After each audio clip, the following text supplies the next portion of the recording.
Nia dari kelas 72. Hari ini kita mau ngobrol-ngobrol nih sama Kak Nathan dari 81, Kak Jovita dari 81 juga, dan Shaina dari kelas 73. Hai. Hari ini kita mau bahas pengaruh keras terhadap sekolah. Sebelumnya, pada agak keberatan kan buat sharing hari ini? Enggak dong. Enggak. Oke. Nah, kita semua pasti pernah, nggak pasti sih, cuma kita pasti punya crush. Ada yang dari sekolah, dari luar, dan dari mana aja kan. Betul. Gitu. Nah, kalau kata orang, kita ini tuh pasti selalu pengen PDKT nih sama crush kita. Kalau menurut kalian, pas proses itu pernah nggak sih sampai lupa-lupa tugas atau hal-hal akademis karena sibuk ngobrol? Siapa dulu nih yang jawab? Coba dulu. Kalau aku sih enggak ya, harusnya sih enggak ya, kecuali kalau emang ada, contohnya kayak ada bau-bau ente nih, kayaknya udah mulai kepikiran sampai tugas-tugasnya dilupain. Lain-lain gimana? Kalau aku sih nggak pernah ya, karena mungkin apa ya, kalau misalnya terhadap crush itu pasti balance lah sama tugasnya. Jadi kayak kita tahu apa yang harus kita kerjain dulu, karena kita harus tahu prioritas kita dulu apa gitu. Kalau aku sih kebetulan nggak pernah sih. Jadi tahu skala prioritasnya gitu, mana yang harus diprioritasin, tugas dulu baru yang lain-lainnya. Gitu ya sih. Tapi kalau misalnya emang sempat kayak distracted gitu, menurut kalian ini solusinya apa? Solusinya memaksa diri. Sebenarnya kalau solusi sampai yang kayak bener-bener ke distract gitu, sebenarnya kadang nggak bisa dilawan sih ya, karena perasaan kita tuh pasti nggak bisa dilawan. Cuman kalau emang udah ke distract banget, sebenarnya ya mau gak mau harus memaksa diri juga supaya lebih fokus ke belajar gitu. Kalau buat aku sih gimana ya, kita ya balik lagi ke tadi ke awal gitu, prioritas kita tuh apa gitu, apa purpose kita tuh buat kita tuh apa sih, maksudnya sebagai pelajar juga harus kita ada goalsnya gitu. Jadi kalau buat aku sih kita harus balik lagi ke jalan yang udah benar gitu. Kalau menurut aku sih lebih ke membatasi diri ya. Kita punya prioritas lain, gak cuma satu orang doang, dan ya kita harus bisa membatasi diri kita gitu. Maksudnya perasaan kita ya mau nggak mau harus dipendam dulu mungkin kalau udah ke distract. Nah, untuk selanjutnya nih kan kita dengar dari teman-teman kalau belum pernah ngerasain yang sampai lupa-lupa dengan hal akademis. Menurut kalian pengaruh baik dari punya crush di sekolah itu apa sih? Kalau menurut aku sih pengaruh crush itu tuh bisa menjadi penyemangat sih mungkin. Kayak biar kita tuh mau berubah, terus habis itu mungkin lebih semangat belajar. Mungkin kalau misalnya kalian berani ya, kalian bisa minta tolong crush kalian untuk ajarin kalian, mungkin siapa tahu dibantu. Agak uji nyali ya. Kalau buat aku sendiri sih sama juga kayak persepsi Jovita. Kalau misalnya kita tuh bisa jadi acuan dan penyemangat kita di saat kita belajar. Jadi kita tuh apa ya, bisa mengerti gitu, kayak bisa diajarin juga gitu. Jadi kayak kalau kita ada yang bingung, kita juga bisa diajarin juga gitu. Kalau ya buat PDKT-an gitu lah. Kalau buat aku sih sama sih, bisa buat semangat belajar, terus mungkin bisa buat ngingetin tugas-tugas juga, bisa saling ngajarin juga kalau ada pelajaran. Terus apalagi contohnya kalau cewek ke cowok, mungkin cowoknya juga bisa ngajarin bidang olahraga yang kayak gitu. Gitu aja. Shaina kayak banyak pengalaman ya nih. Coba ceritain salah satu pengalaman kayak punya crush gitu terus membawa pengaruh baik yang ngebuat kamu berubah. Kalau aku sih apa ya? Sabar bentar, mikir dulu. Dikat. Cut. Apa ya? Harus pakai nama samaran. Cuma ceritain ya. Jelas aja. Kalau pakai ABCD aja. Pakai ABCD. Bisa Iya. Yovina. Kalau aku sih mungkin contohnya dan ini kita sebut aja si A ya. Kalau si A ini sih lebih ngajarin aku buat apa ya? Buat bisa lebih bahagia aja sih kalau di kehidupan, bisa lebih menghargai keluarga juga, terus bisa ngehibur juga kalau contohnya lagi di masa-masa pergumulan gitu. Itu sih. Kalau dari sisi akademisnya Oh, kalau dari sisi akademis ya. Kalau dari kan kita lagi bahas nih Oh, pengaruhnya iya, terhadap iya. akademis Iya. kita, ada Oke, nggak? oke. Kalau dari sisi akademisnya gimana ya? Maksudnya ada nggak yang membuat kita jadi lebih tumbuh di akademis gitu? Pernah punya pengalaman gitu? Kalau tumbuh di akademis, Atau kamu yang ngebantu dia tumbuh di akademis? iya.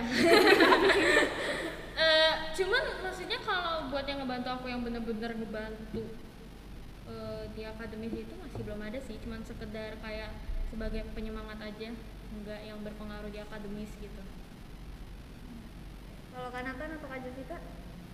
Kalau buat aku sih pengaruh crush dalam akademis aku ini maksudnya yang positif impactnya kan. Kalau buat aku pernah apa ya jadi lebih semangat gitu karena tuh aku pengen sekampus sama dia gitu.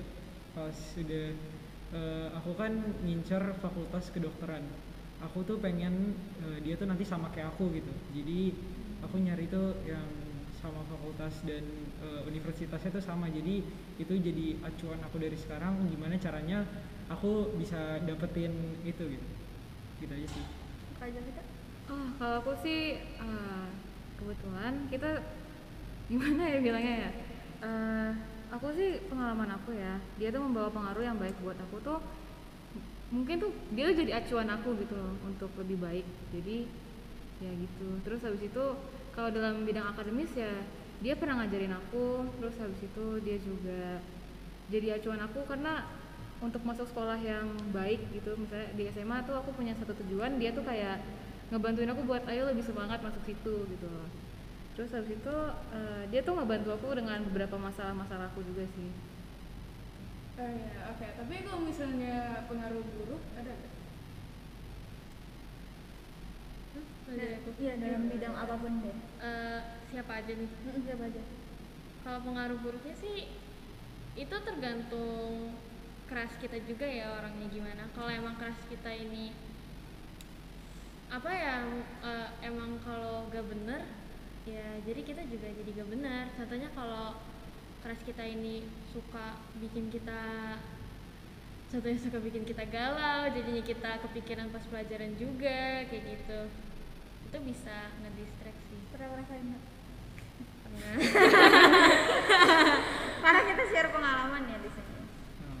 Kalau Kak Nathan atau Kak Jovita? Kalau aku sih aku sependapat ya sama Sheina. Kadang-kadang tuh kalau misalnya emang cowoknya ini membawa pengaruh yang buruk bagi kita ya, misalnya dia adalah orang yang buruk ya dia akan membawa pengaruh buruk ke kita juga gitu. Jadi kebiasaan-kebiasaan baik kita tuh bisa rusak karena pengaruh buruk yang dia kasih ke kita. Jadi kayak misalnya galau tiap hari, terus nangis-nangis tiap hari sampai nggak tidur mungkin atau sampai nggak makan.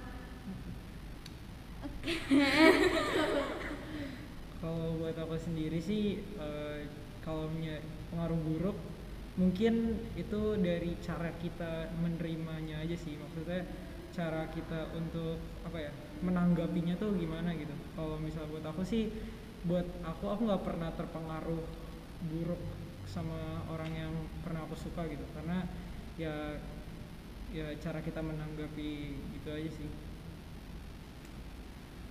Kan kita udah tahu nih kalau ada pengaruh buruk dan pengaruh baiknya.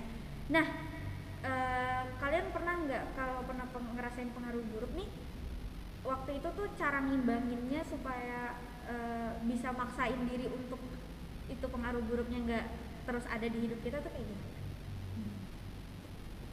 Kebetulan aku juga pernah ngerasain ya semua yang aku bilang tadi. Kalau menurut aku cara ngimbanginnya sih ya coba cari kebahagiaan dari orang, bukan coba cari kebahagiaan dari orang lain, kayak dari teman-teman kamu, dari lingkungan kamu. Misalnya kamu punya circle, kamu bisa kayak cerita ke mereka, terus nanti mereka pasti akan memberikan solusi buat kita. Kalaupun mungkin di saat itu kita nggak bisa melakukan solusinya, tapi itu bisa jadi salah satu masukan buat kita ke depannya gitu. Buat aku sih cara mengatasinya ya sama sih sama kayak Kak Jovita. Kita bisa cerita-cerita ke teman kita juga bisa kasih solusi walaupun kadang kitanya juga agak ngotot, nggak bisa nerima solusinya. Pengalaman ya? Iya. Terus abis itu kita bisa kayak kalau keras ini emang gak bener, kita bisa cari orang lain, tapi bukan berarti orang lain ini jadi pelampiasan kita doang. Kita cuman singgah doang sama mereka. Jadi kita benar-benar harus apa ya, kalau emang ini keras gak bener, kita harus benar-benar hindarin gitu. Harus benar-benar hindarin supaya gak terlalu ke distract. Kalau apa sih sama ya sama berdua, mungkin aku juga bakal cerita ke teman-teman cowok atau cewek gitu, maksudnya bakal curhat lah dan nanya gimana cara solve-nya tuh gimana gitu, biar kayak nggak ke jalan yang salah gitu. Kayak sama juga kalau misalnya kita udah terpengaruh buruk juga pasti kita harus berpikir 2 kali dulu, kita harus coba mikir untuk diri kita sendiri dulu gitu. Nah pasti kan kalau kita sekarang itu untuk di masa-masa sekarang pasti prioritas kita tuh masih pada akademis sama masih pada diri sendiri, dan pasti crush kita itu bukan suatu prioritas. Nah gimana tuh cara nentuin apa sih biar stay in track supaya prioritas kita tuh tetap diri sendiri, teman-teman kita dan juga akademis kita supaya semakin baik, tuh kayak gimana? Sebenarnya kalau aku bukan aku yang bisa ngatasin sendiri sih, karena jujur aku kurang bisa yang ngatasin kayak gitu. Cuman kalau emang ambisi kita di akademis itu gede, aku juga yakin prioritas kita juga pasti akademis. Dan kalau kita emang juga cerita ke orang tua juga pasti memengaruhi prioritas kita gitu, lebih ke akademis. Kalau buat aku sih, kalau aku ya dulu tuh aku juga gimana ya, lumayan suka ke distract juga sih kadang. Cuman makin kayak aku makin grow up juga pasti mikir kayak apakah ini lebih penting daripada akademis gitu. Jadi aku mikir pertama itu pasti cita-cita dan goals aku di future gitu, udah di masa yang akan datang gitu. Jadi kayak harus mikir dulu ini aku bakal cita-citanya mau gimana dan bakal manage semuanya tuh dengan baik gitu. Kalau itu sih dari aku. Kalau menurut aku sih tentang skala prioritas ya, kita harus lebih terarah sih.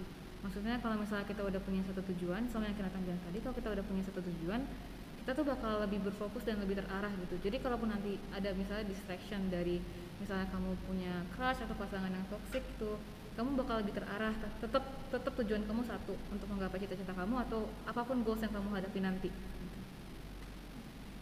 Oke, makasih ya udah sharing pengalaman-pengalamannya.